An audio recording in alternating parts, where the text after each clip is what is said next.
Welcome back to Based on a Book. In the last episode of Next Chapter November, I'm Keri and my inner goddess is 50 Shades of Done. I'm Lindsey, and I did not expect this book to turn into Lord of the Rings fanfic. I'm Crystal. I cannot wait to talk about Snow Queen Ice Dragon's dramatic sequel. We've reached our final title of the month, and what a steamy finale it is. Last season, we started E.L. James' 50 Shades trilogy with 50 Shades of Grey, and today we're diving into 50 Shades Darker in its 2017 adaptation starring Dakota Johnson and Jamie Dornan. If you haven't already, check out our first episode where we dive into the first book of the series.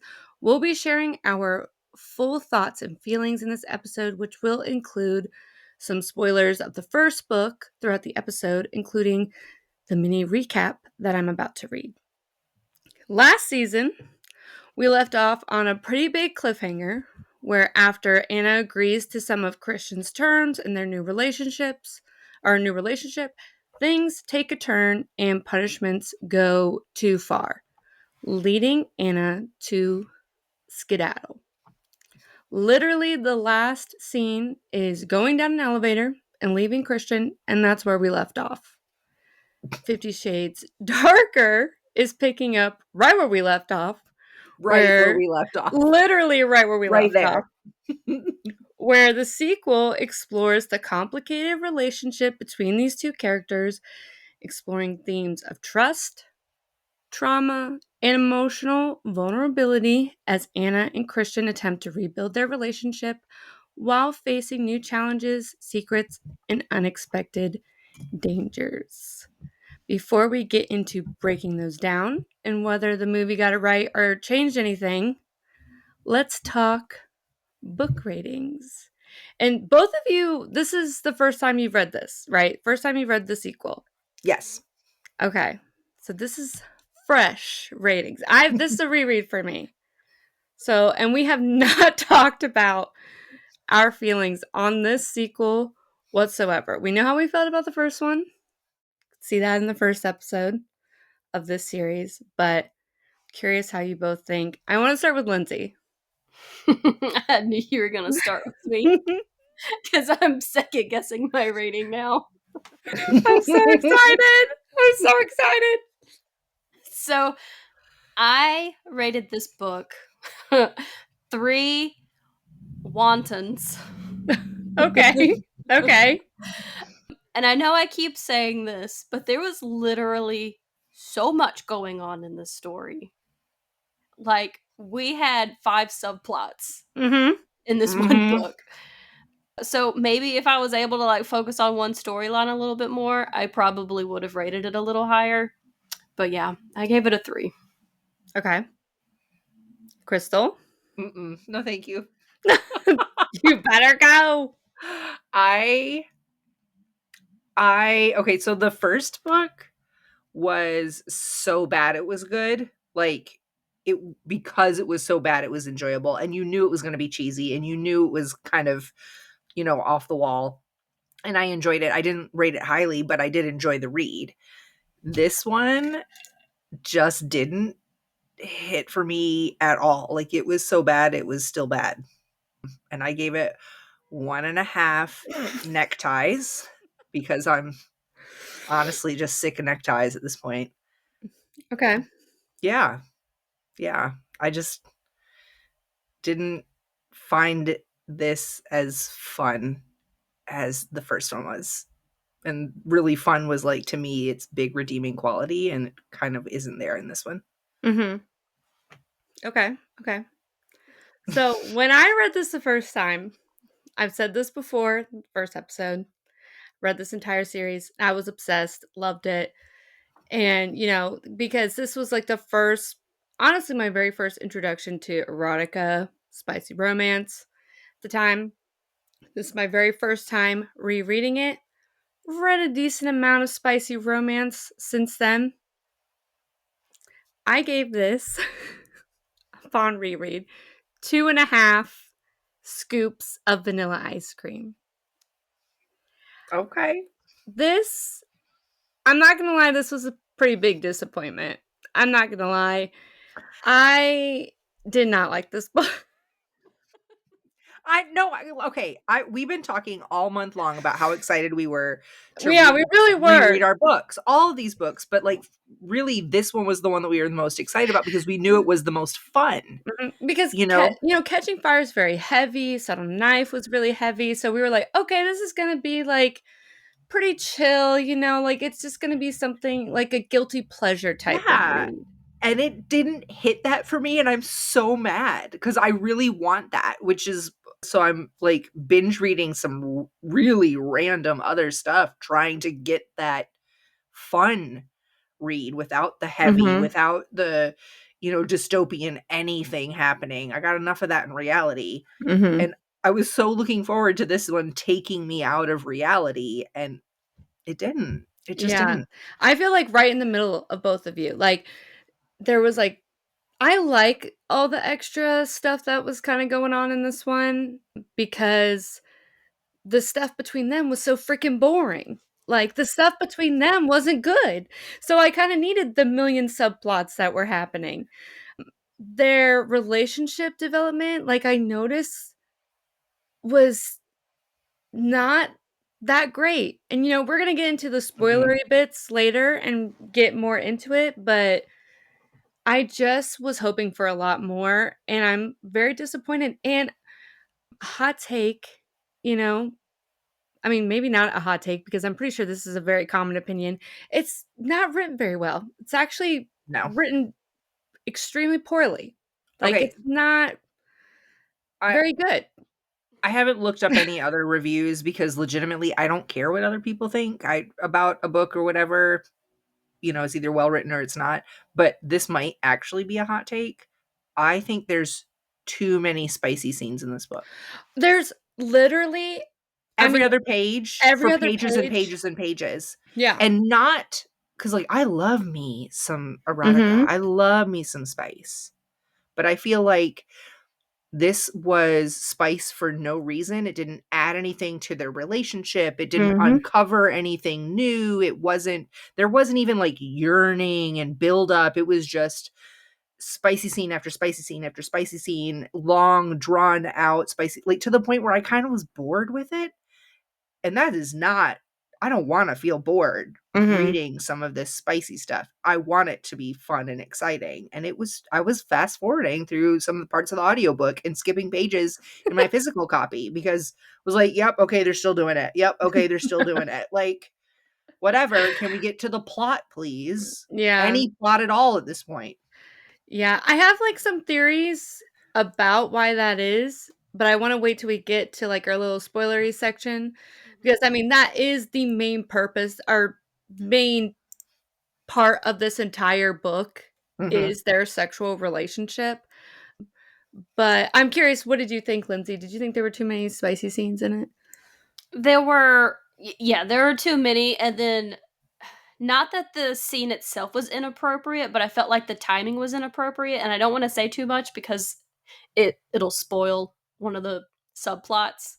But there's something traumatic that happens, and then immediately there's a spicy scene right after. Oh, I mean, I think that happens with every single traumatic situation that happens in this entire book. The that answer is their coping is skill. sex. Yep. That is their emotional coping skill is sex. Yeah. And something I did notice, because especially when I'm hosting one of these or picking a title, I like to kind of jump around formats. I like to jump to like the Kindle, ebook, the audio, physical copy, just to see which one I'm like grasping onto, because sometimes I have like a better reading experience with one versus the other. Something I noticed in this one, which I kind of talked to you guys about this before, that E.L. James, the author, has made like edits and stuff to the ebook version where I was listening to the audio and there's like this one quote that says, I think it's during like the masquerade part, where it's like, now, gentlemen, pray gather around and take a good look at these lovely ladies who have generously volunteered to be yours for the first dance or something. And when I'm listening to it and I see the physical copy, it says something about wenches. It's like 12 wenches are here too, or 12 compliant wenches or something. And if Mm-hmm. you look at the Kindle, the ebook version, it's removed. And that's been like something that's like very common that's been happening lately, where authors are, or whoever owns the estate of those books have been, reviewing and revising books where things that, we maybe had said, like maybe in like the early 2000s. I mean, this was published, I think, in 2012. But at a different time where like language is changing and we don't really feel comfortable saying it now.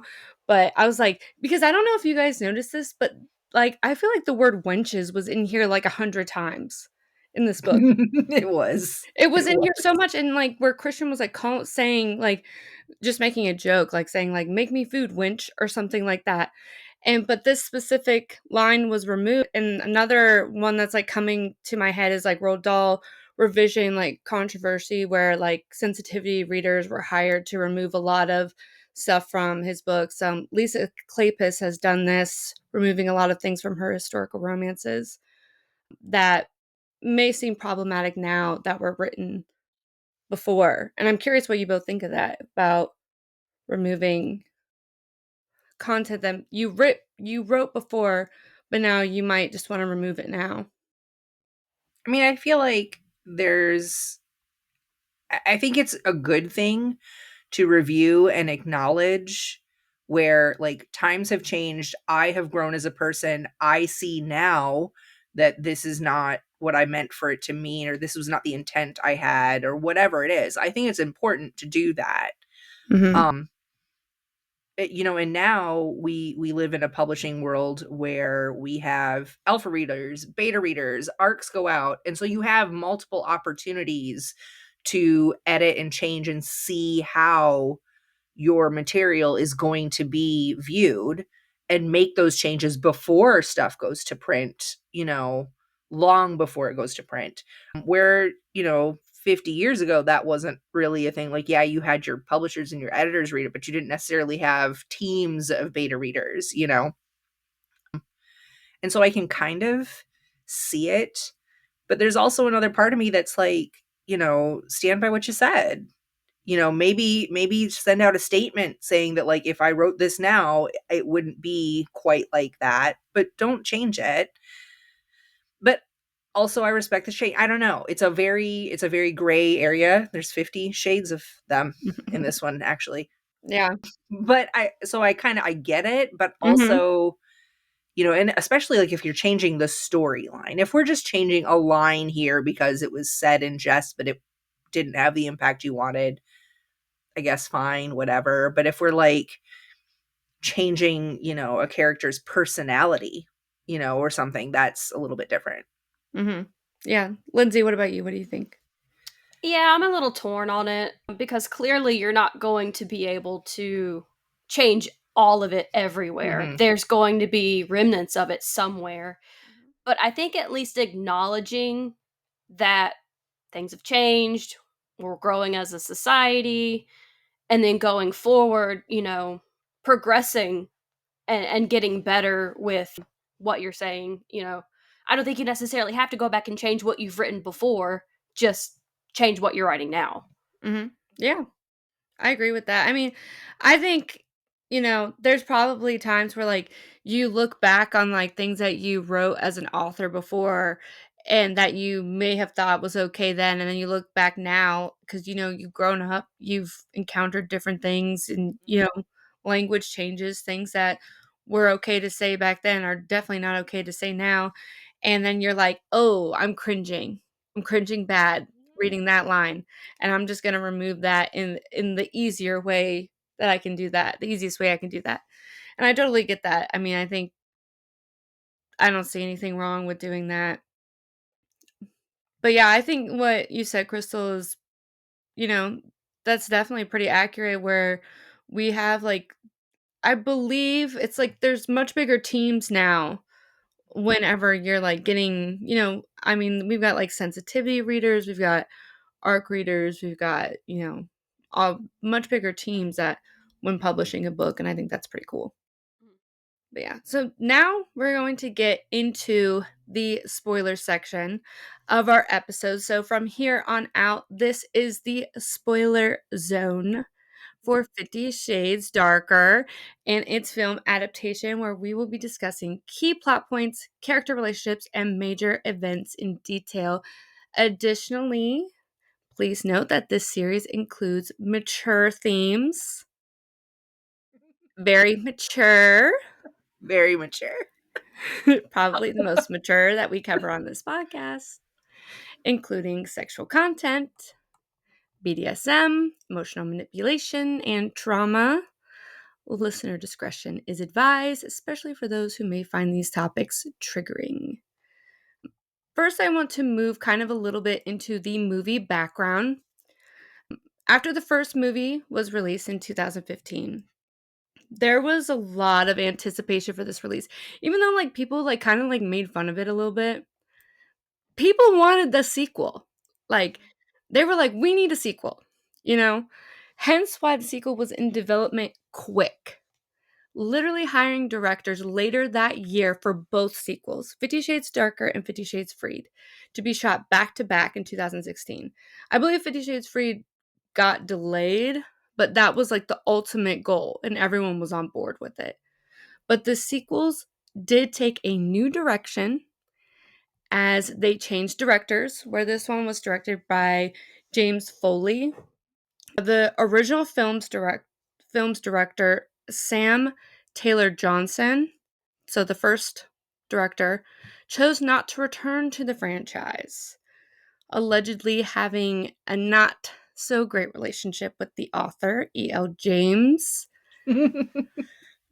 Not the best. I read a lot of interviews and kind of like she seems to avoid the topic a lot, so find that interesting. A lot of clashing in the first movie. Even the new director, James Foley, took that into account when working on the new movies, knowing there was, friction making the first movie, ensuring that he had a good connection with the author as she was like on set all the time. And I was wondering if either of you kind of noticed the change. Like sometimes I feel like you can notice in the movie where when the chemistry is different from the actors, I feel like that's reflecting the relationship outside of the movie. And I feel like there's a difference in the second movie. What do you both Yeah. think? Huge difference. Mm-hmm. In the way they react to each other, in like you said, the chemistry between Dakota Johnson and Jamie Dornan is warmer. Mm-hmm. There's a little bit more spark, I think.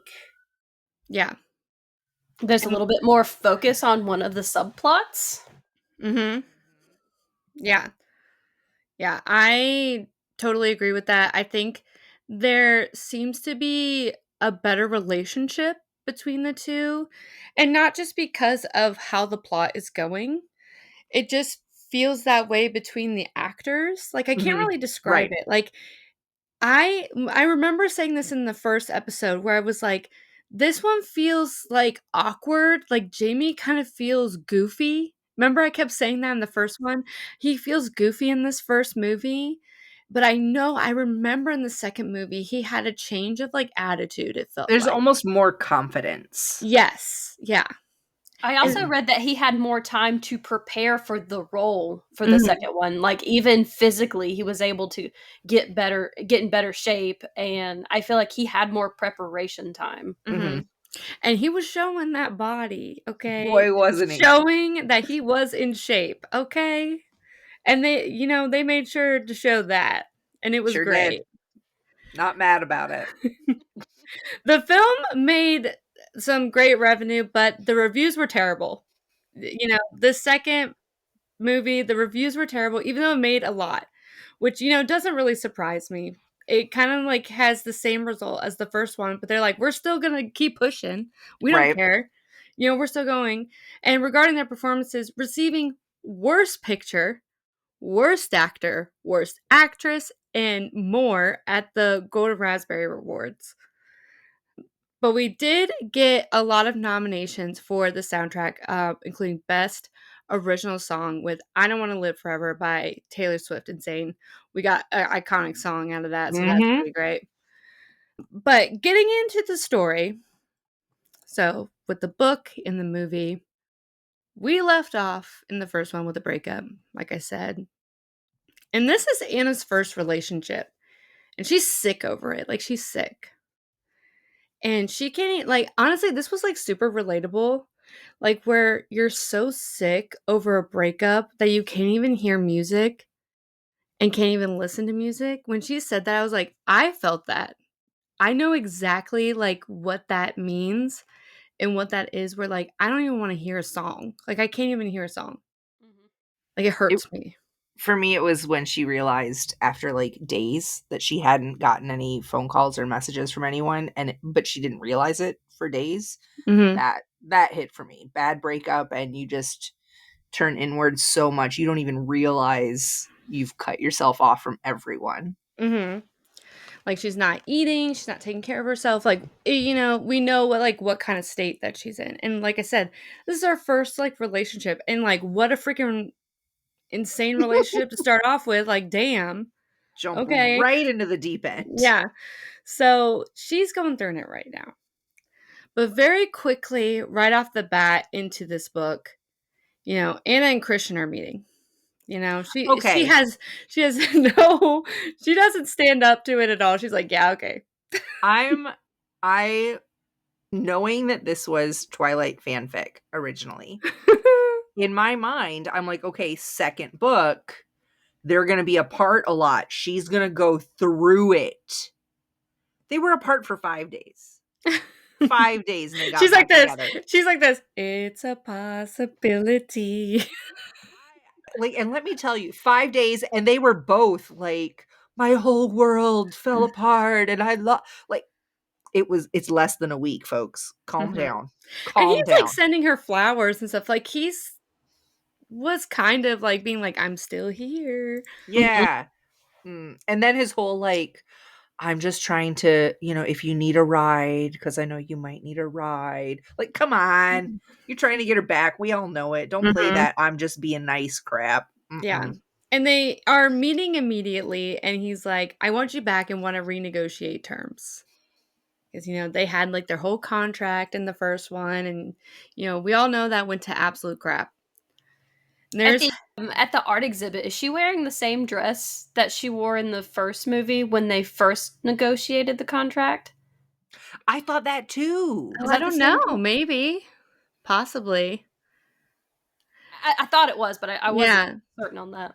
It just looked like I like how they do it in the movie better or more than they do it in the book, where she actually is at this exhibit on her own. So yes. she's like going to her friend's exhibit, like looking at everything. Really weird that she has all these pictures up, by the way, like of herself Not at this creepy at exhibit. all. Yeah, and she's like, "Oh, this is weird. This is very strange. All these pictures of me up that you're selling and didn't tell me about. Also, like, where's my cut? First of all, Right? anyways." And he's like, "Oh, somebody bought all these pictures of you to have in your house." I would be scared. I'd be like, "What are you talking about? A stranger bought all these pictures of me?" And they're like just like regular portraits that you look like you got at like Sears. JCPenney or something. Senior photos. Like, Yeah. these are not. Like, they're nothing crazy. And then, Christian is there. He bought all the stuff. But in the book, he, like, emails her. And he's like, I know that you need to go to this event. And Do I you know know what that else I you loved? don't have a way to get there. So we're going to go together, right? I think my favorite part of the movie compared to the book is that we're not doing the email bullshit. It's text messages. Yeah. Yeah. Mhm. I'm over the It is email. over the email. And if you're listening to the audiobook, Oh they my read god. every single thing where subject line from to subject line, blah, blah, Date, blah. time, I was gonna say that because when I started this, I started the ebook. I was reading Mhm. it, and then I switched to audio, and then she was let me just say, I hate the audiobook. I It's horrible. hate the audiobook. Horrible. Yeah. And she's reading the emails, and Mm-hmm. every time it got to an email, I got so upset. Yep. I Yep. was so mad. I was like, "Stop reading it all. I don't care what time it is." I didn't even pay attention to the time when I read it. Yeah, no It's one cares about awful. that. So bad. But after they meet, he's like, I want to renegotiate terms. There's hesitation, but now we're getting into this story where Anna and Christian are getting back together and navigating this relationship where it's conflicts within their relationship, but also conflicts with outside sources that affect their relationship overall. And that's like kind of where this story starts to go. But I feel like even the internal conflicts within their relationship are them making mountains out of molehills every single time. Mm-hmm. Because Anna will be like, "Hey, I need to think about this." And like, "Don't leave me." Like, Yeah. oh, calm down.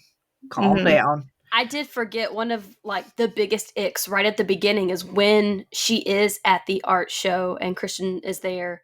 And it's in the book, it's not in the movie, but in the book, she's going to tell Jose goodbye and she wants to make Christian jealous. And she kind of like gets all flirty with And Jose. like kisses him on the cheek and Yeah. stuff. Yeah, Like, that was mm-mm. And then he brings it up when they're eating dinner and he was like, "How could you do that to your friend when you know he has feelings for you?" Mm-hmm. And she was like, "Oh yeah, I didn't think about that." Yeah. mm, Yeah. Something that I think is a really huge difference overall in the book and the movie is just Christian and Anna as people. You know, Dakota Johnson makes in the movie makes Anna feel, in my opinion, more realistic as a human being. yes. We see more, I think, more character development in the movie almost. Like Hmm. like I said, I think in the first one, I think she kind of stays the same in the first movie where she brings a little humor into her character with her little like one-liners and stuff. But we see a huge change in Jamie's character in the Yeah. book versus the movie. Huge. Jamie's character, like Jamie's character in the movie, like I was like, I know what you guys are doing. Like I was like, I know what you guys are doing because in the book, like we're only on the second book, and he is doing his very first relationship where he's like, let's renegotiate, let's try this without the contract, without the terms, let's try a quote vanilla relationship, what he calls vanilla. And, nothing that's requiring, quote, safe words, no rules. Let's be casual. What he thinks is casual. And in the book, this takes time for him to understand. And he's still like a controlling jerk.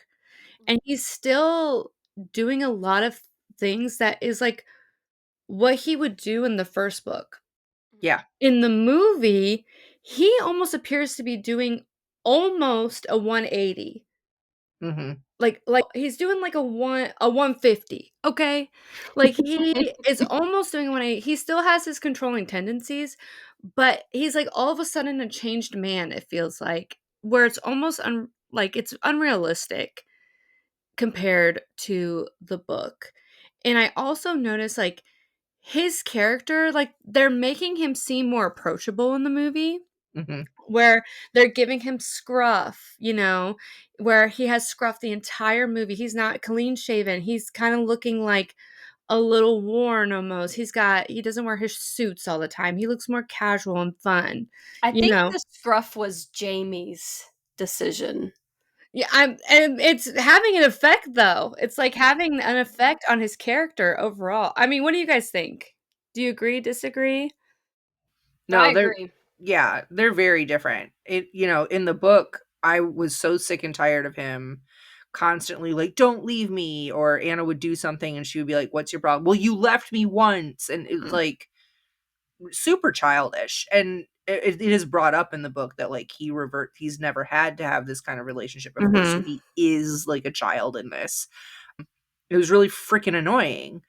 But in the movie, he's very much more self-assured. We don't see anything about like him going to his therapist or, getting any mental health counseling or anything like that. It's not brought up or talked about in this movie at all that I can remember. Oh yeah, was Dr. Flynn? Dr. Flynn's not in the movie, is he? I don't think No, so. he's not even a character in there.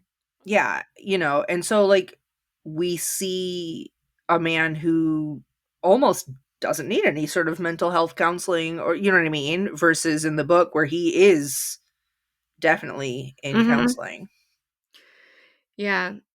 I don't know which one I like more, as in I really like his character in the movie a lot more in general, but I understand the book a little more in the sense of like this feels a little more realistic where it can't be fixed this quickly. It's not an immediate change. Right. Yeah, this should be like a slow development over time. Like he didn't change in the past like week that you guys broke up and 5 days. realized. Yeah. 5 days. Yeah. I Where was it's like it's her first relationship, but it kind of also is his first relationship. But they just have different paths of how to deal with that. And it's interesting, and it's basically that's what this whole series is how they're gonna navigate this. But, there's also an additional conflict. Like I said, he's like, we're just gonna have this vanilla relationship. You know what I mean? But there's this conflict whether this is enough for Christian, you know? And that's kind of like Anna's insecurities coming into this relationship. She's like, "Is this gonna be enough for you based on what we just dealt with in this last book?" And Anna being like, "Well, I kind of like the other stuff too that we were doing. I kinda like that too." But there's, like, a lot of conflict between it being enough for Christian versus Anna being like, "Well, I kind of like, this kinky stuff." And so they're kind of fighting that balance between, you know, him feeling that way, and then also her being like, "Well, we can still do the things that you liked before, just I still want to do the relationship part of this entire thing, and I don't want the rules and the contract and all that stuff." And Christian's like, "Huh? Like, I don't understand." Right. So, something, like I said before, that I don't really like about this book is the 1,000 sex scenes, and this is, like, the spoilery thing that I kinda wanna get into. Like, I'm no prude. I love a spicy scene. Okay.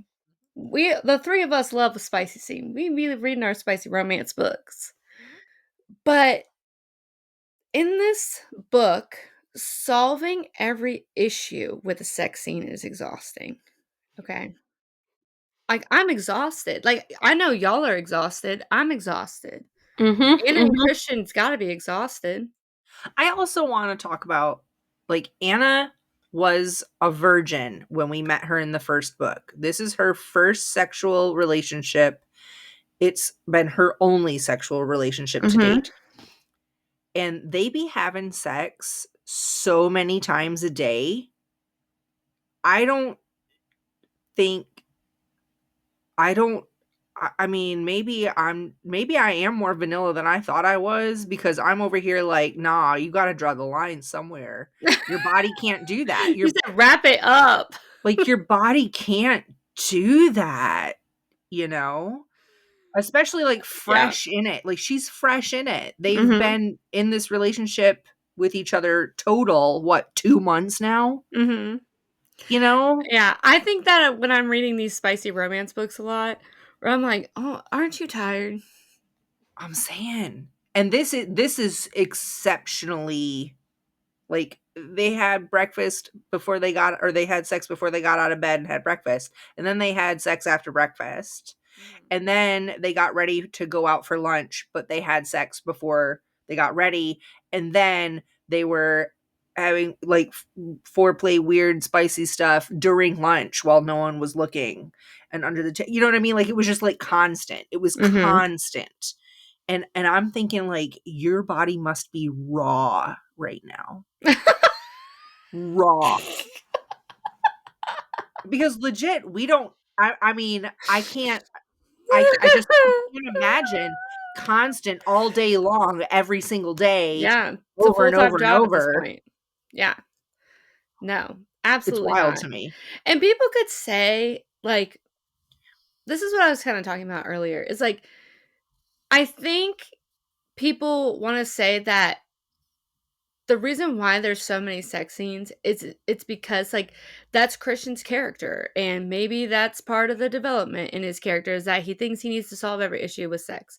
But I don't think that this book is that smart. I really No, don't. I don't think it's that smart. I no, think it's just like, we're gonna write erotica and we're writing a lot of spicy scenes. I yep, really do feel that way. This is what the people wanted. This is what the people are gonna get. exactly. Exactly. I really feel that way. And maybe Speaking that's of that. spicy scenes, though, there was the scene in the elevator when they were at the restaurant. You cannot tell me that those people in the elevator had no idea what was going on. I was thinking the same thing. I was like, they all know. They all know. Immediately, I would have clocked it in me. I would have been like, turned I was gonna around. say, I would have they turned were around and be like, hello? they were all being polite, not turning around. I would have turned around. Because especially in the movie, when Dakota Johnson is breathing in that woman's ear. Yeah, I'd Yeah. be like, why are you breathing so hard? It was so Chill. obvious. It was so obvious. Like, Yeah. no, man, I'm with Keri. I would have turned my ass around and been like, "Oh, y'all wanted an audience?" Yeah. While I'm here, like, I'm just trying to, like, go about my day. I'd be like, "I picked the right elevator. Yeah. Okay, I got a show. You want this on TikTok?" Like, Have what she's having. Yeah, right? exactly. And for every sex scene in the for every sex scene in the movie, times it by, like, 100, and it's in the Yep. book. Yep. Like, literally, for every sex scene, times that by 100, and that's how many sex scenes are in the book. I felt like just Christian's personality in the book is just lacking because he had, like, a one-track mind, and it's just very frustrating. Mhm. But I don't feel that way about his character in the movie, and I think that's why I like to gravitate towards the movie a little bit more. And first of all, why was this book over 500 pages? Because of the sex. That is crazy work. 280 pages of sex. That is crazy work. There were actually extra sex scenes filmed for the movie that took, like, hours, like, I think a week for one of the scenes. I think it was the pool table scene. They actually filmed that, Ooh. and that wasn't even in the movie. And they were, like, disappointed about it. They're like, "Wow, can you imagine? Can you imagine, like, you do so much work to film these Yep. sex scenes, very intimate scenes." And then And they're they're like, all like, "Yeah, we're not gonna "Nah." put that in there." That'd be horrible. So, another thing that they are battling within their relationship, like I've said before, is Christian's control issues. He is still has major issues in the relationship in the book. I feel like it's much less in the movie, but it's still present. Mhm. It simmers down a bit. There's still a lot of jealousy and trying to control things she's doing, but he is kind of the worst in the book. I'm not going to lie, in my opinion. Yep. I think they take a lot less aggressive route in the movie. What do you Mhm. guys think? You Yeah. guys both No, agree? 100%. I just keep thinking about the scene in the book where she wants to go to New York with her boss Mm-hmm. and the extremes that he goes to in the book so that she cannot go on this trip. Yes. Yep.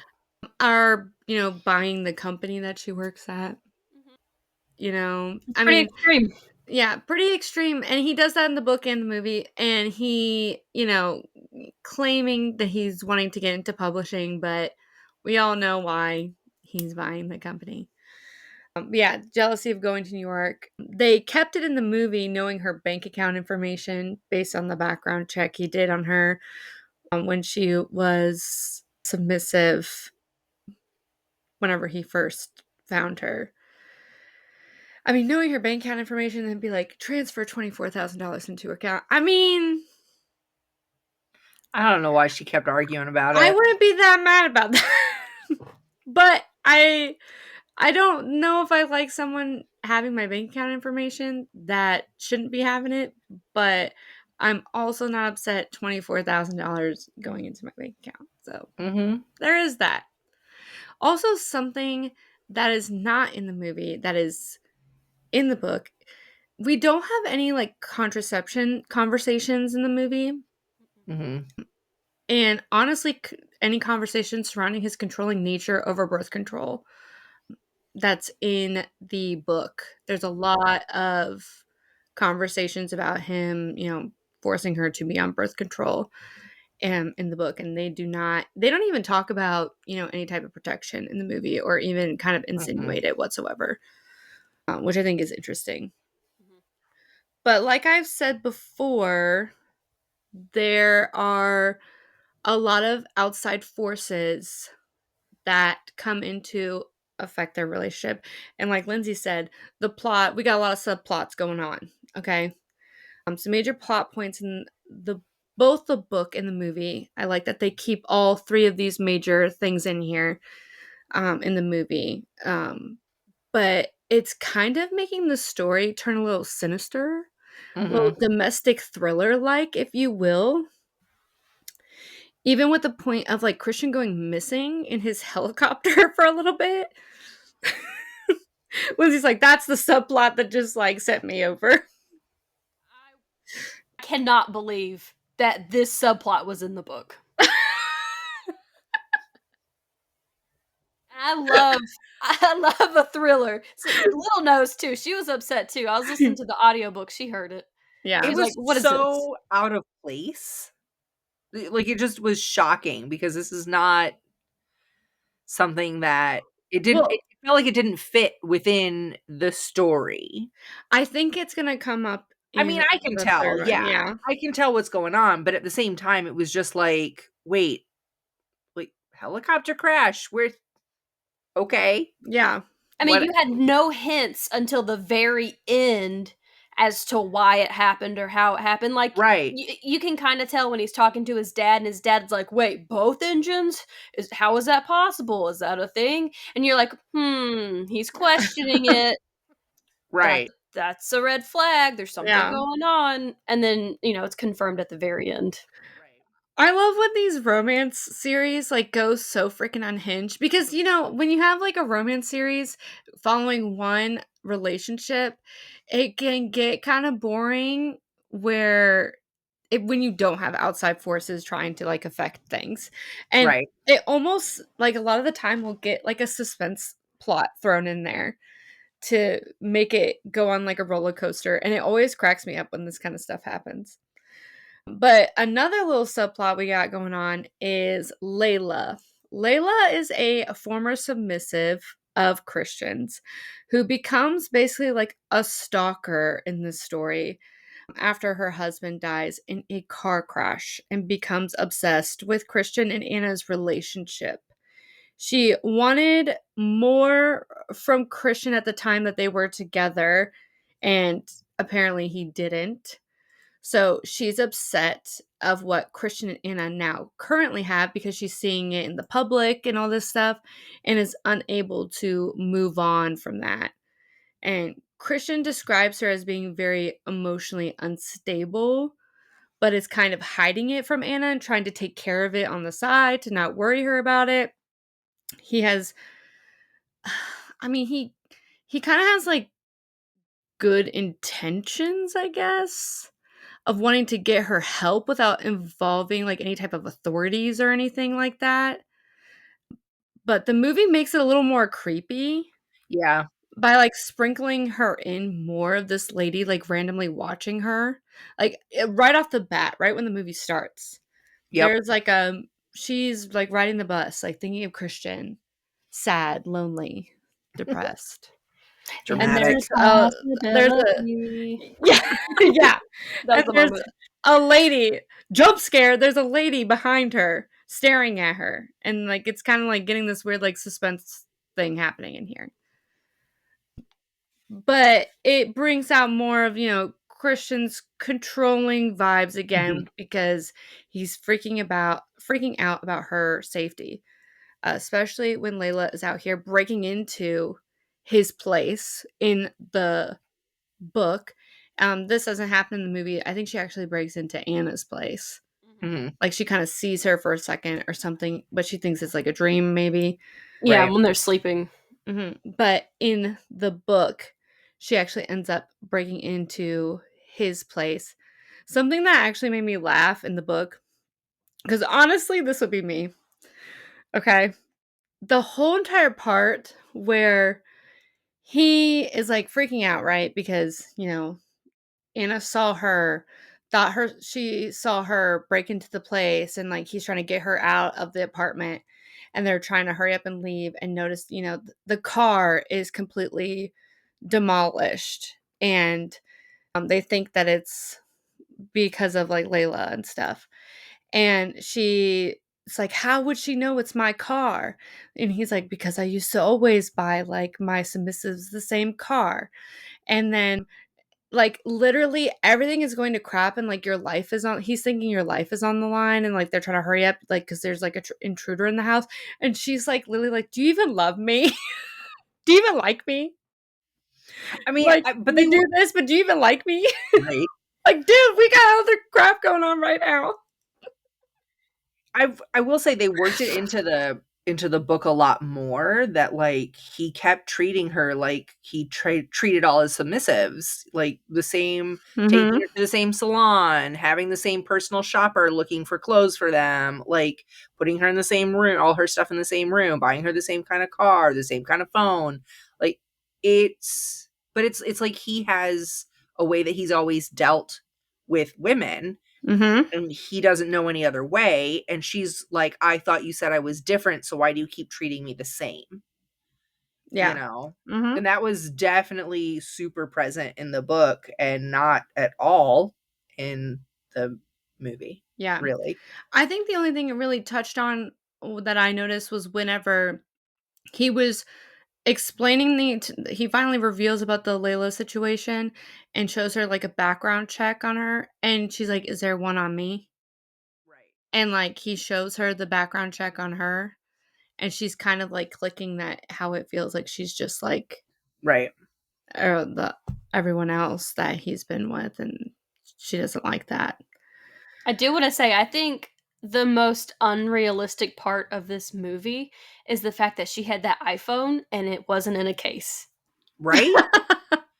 The whole I know, time I yeah. was like, girl, he couldn't afford to get you like an With OtterBox or that something. I 24 don't know. with that $24,000 in your bank account now? Come on. There's no For real. case, there's no screen protector. That thing would be broken in like 2 days. Like Yeah. rose gold, like iPhone 7. I don't know what it was, but like it was a nice looking freaking phone, no case. Mhm. Yeah. But he's protective. Yeah. None of that phone. Uh-uh. Eventually, though, Anna shows up at her own apartment, and Layla is there with a gun. And when Christian comes in, some weird stuff goes down. I want to talk about this part a little bit. This part, I I remember seeing this for the first time and being like, "What in the hell is going on?" Basically, so whenever they encounter each other, Layla and Anna, and Christian comes barging into the apartment, he has this like moment with Layla to get her to, drop the weapon and everything. And it like they have this moment together of her being his submissive, having her kneel and things like that. It's like the way that it's in the book, like, I'm curious what you guys think of the difference between how the book does it and the movie does it, because we're also missing an entire character here, which is Ethan, her friend's brother, because the reason why she's in there is because she's supposed to be helping him stay there for the night or something, and Christian's like, "You Anna, you need to leave because I need to handle this, like, you need to leave right now," kinda thing. And she, like, scoffs and leaves and, like, is upset in the book, and she's, like, kind of, like, I guess, like, across the street, like, watching everything of her, like, him carrying Layla out and taking her away of this whole situation, and in the movie, she, like, kind of runs away for a while and, like, thinking on this entire situation. I think the movie had a lot more emotional impact, in my opinion.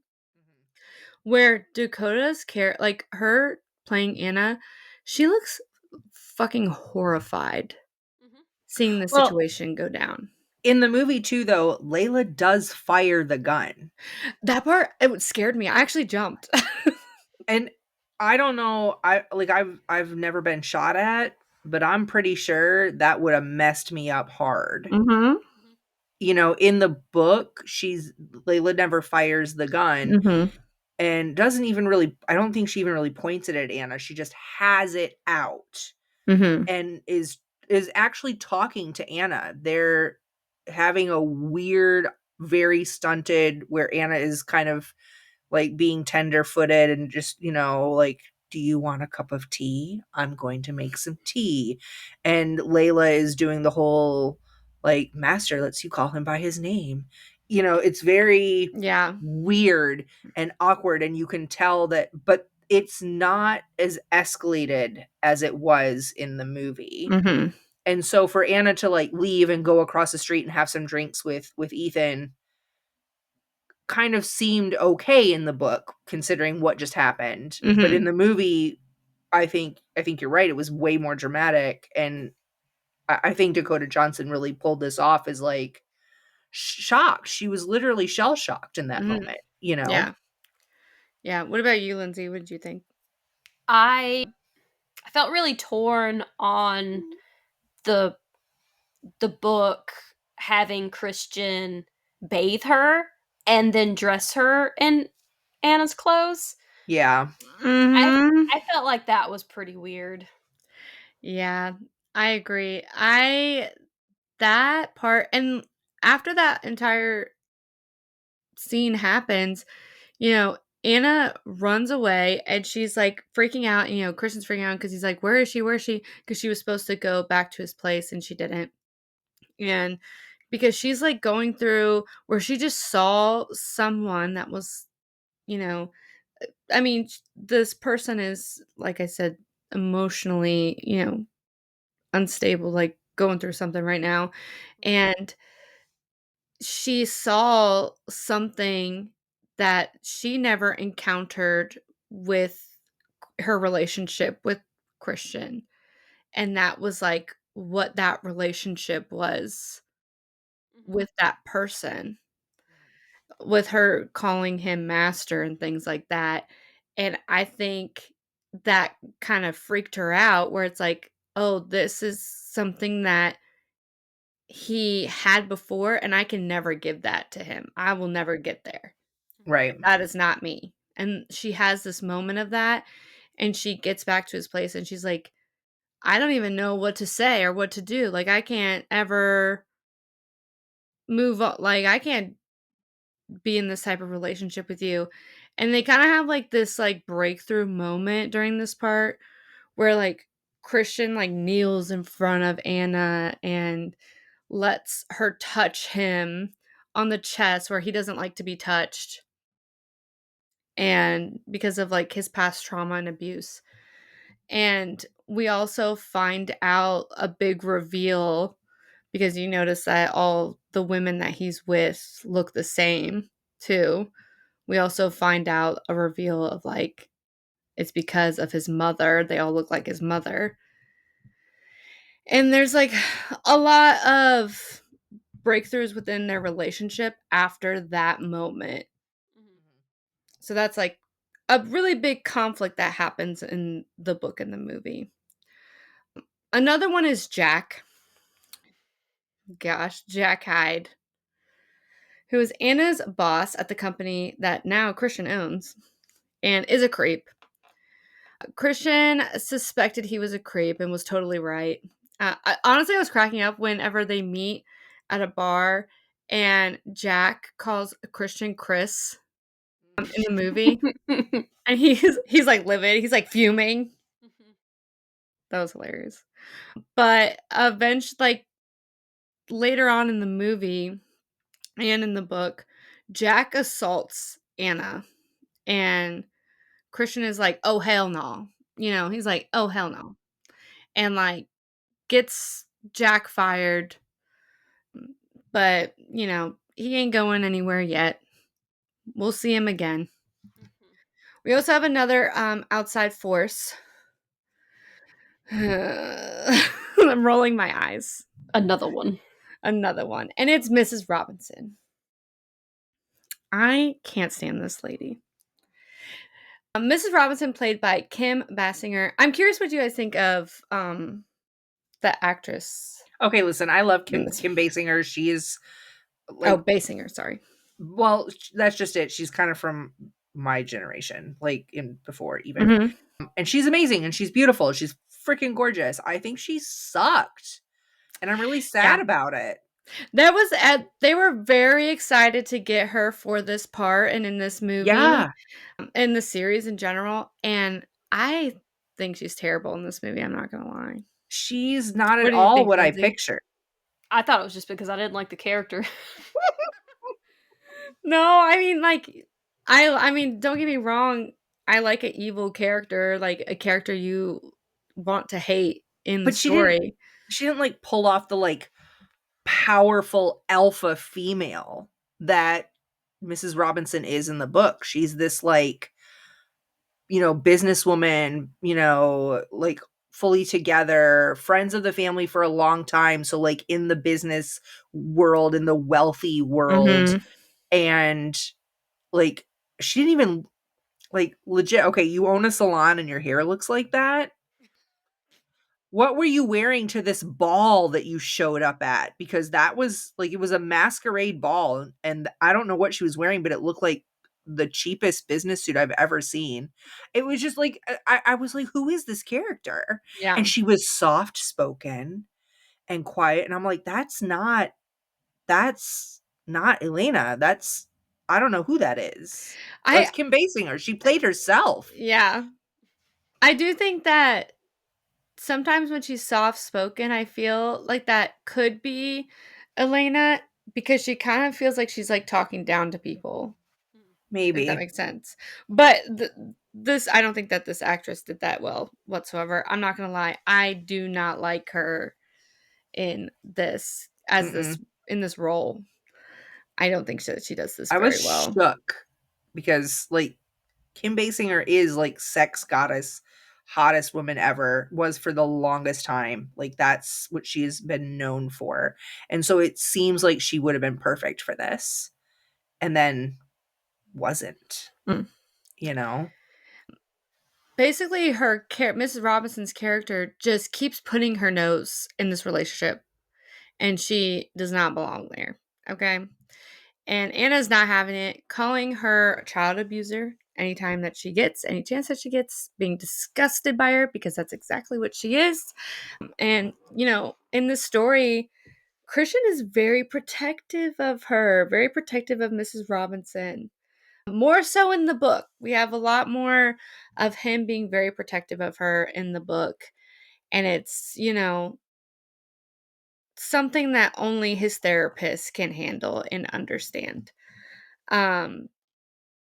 This woman does not go away and is basically trying to put it in Christian's head that you need the relationship that you had before, the one that I showed you, to survive, and you can't survive without it.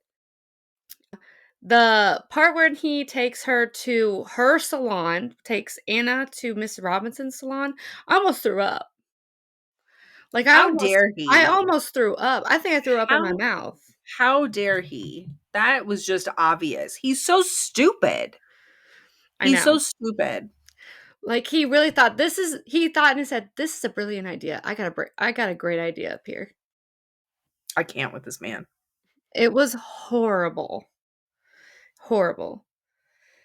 And at that those are like the big subplots that are happening in there. And then, eventually near the end of the story, we get through all the relationship turbulence and differences in both the book and the movie. They decide to move in together and get engaged.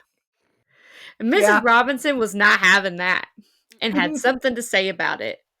That whole ending of like her Anna throwing the water in her face, so stupid. Like it was so I was like, "Oh, we're getting real like soap opera up in here." Like that whole part was bad. So dramatic. I did not like that. But then Christian's mother finds out about Mrs. Robinson. That's who I Yeah. felt bad for. Yeah. Right? Because like you said, Mrs. Robinson is a family friend and like she's showing up to these events Yep. and, Christian has this past with her and it's very just not good.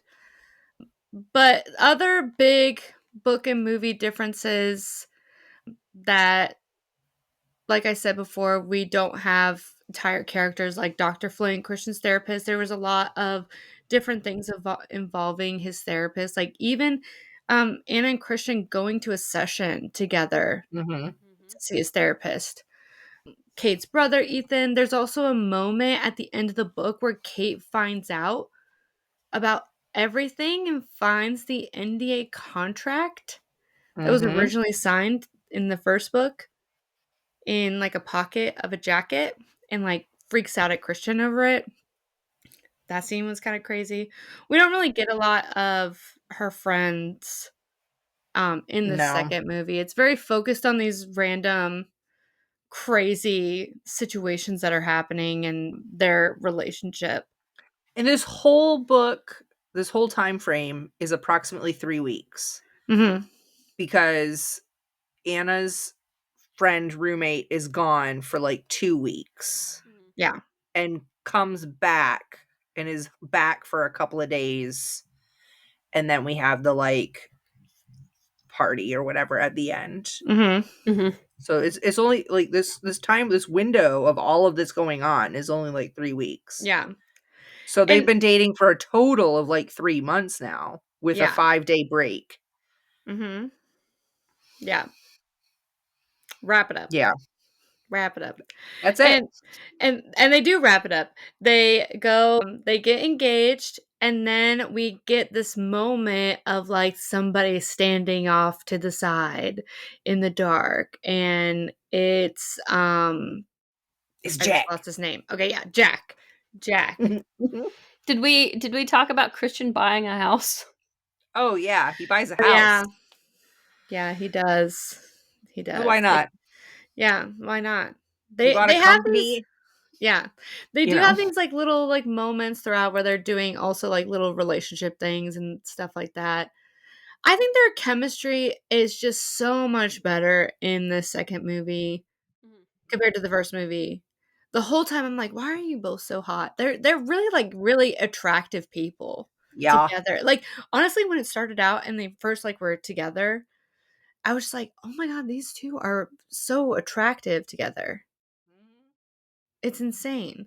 Also, it's like a science on how they place everything to cover their nakedness. I know. Yeah. That like that's cinematography, That's like Yes. that's like when a woman is pregnant and they have to hide it. right? Yeah. Yeah. It is a science. And for anyone that's listening, Fuzz is just licking Lindsay's face for the past like 10 minutes. Her cat Again, her you should cat be is just watching our YouTube videos. yeah, her cat is just licking her cheek for 10 minutes. All right, so final verdict. Final verdict. Book or movie? I think I can kind of guess what everyone's gonna say, but Crystal, book or movie? Movie. Lindsay? Movie. I liked the movie. Yeah. Yeah. Movie. I gotta agree. Movie for sure. There's no reason that book should be over 500 pages. I'm sorry. No. Absolutely not. Would you guys watch the movie again? Like the 1st and second movie? Yeah. Maybe. I mean, I'm not gonna maybe. like go out of my way to like have a weekend to watch them like I would, something else. But I wouldn't be mad about rewatching these by any means. Next time we're together, 50 Shades marathon so we can all watch it in person. Listen, you know what? I'm okay with that because at least you're not making me watch Twilight. Close enough. Okay. The question of the episode. Since the original 50 Shades fan fiction was written by Snow Queen's Ice Dragon, as Crystal said earlier, I'm curious, what's the most embarrassing screen name that you've ever had in your past? Lindsay, what about you? I've had 2. Okay, so my first one, I was really into Yu-Gi-Oh! Mm-hmm. And there was a card called Blue Eyes White Dragon. And I loved that card. So my very first screen name, and it sounds grammatically incorrect, but it's not. Okay. Blue Eyes is cool. My Oh. Because I really liked that dragon. Love it. Okay. I love it. And then I had one when I was 12. And I know it because it's in the screen name. Because apparently punk rocker was taken. So my second screen name was punkrocker_12. Nice. I love it. I love it. Nice. Okay, what about you, Crystal? I've had so many because when I first started getting on the internet, it was still back in the days of like never let anyone know your name, never let anyone know, where you live or what state you're in, or like, I'm like that now. right? And so like we all had the most random names, and I was a very young, naive teenager, like super naive to a lot of stuff. I was like, I'm fairly intelligent person, but I was the epitome of dumb blonde in high school. Like I was that stereotype when it came. I was just not street smart in the least. So one of my first ones, one of the most embarrassing, was Crystal Light 420. I had no idea what 420 meant.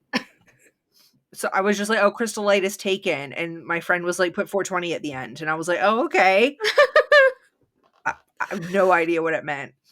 I also at one point had 69 in one when I was like 16 years old. Didn't really know what that meant either. Wasn't going to ask because everybody else was laughing and I didn't want to be the one who didn't know. Mm-hmm. So there you go. Great. Keri, everybody what else was like, nice. Right? Nice. Nice. Yup. Yeah. I used to dance. I think I danced for like 10 years when I was younger. So mine was I'm a dancer chick. Love it. Love Literally it. on everything. Every username, every screen name. I'm a dancer chick. And chick spelled CHIC. Yeah. Of course. Mm-hmm. Yep. Classic. Okay, now that we've completely embarrassed ourselves, that's a wrap. This chapter with 50 Shades Darker. If you're loving the podcast, make sure you follow us wherever you listen. Check us out on socials for even more book to screen content. You can also send us your own adaptation requests through the link in the description. We'll be picking some of your submissions for next season, so stay tuned for that. If you're an audiobook fan like us, check out our affiliate link with Libro FM. It's a perfect way to support your local bookstore while feeding your listening habit. Thanks for listening, and consider this your binding agreement to return next week where things get a little classier, but no less brooding. We will see you in the next chapter of Based on a Book. Bye. Bye.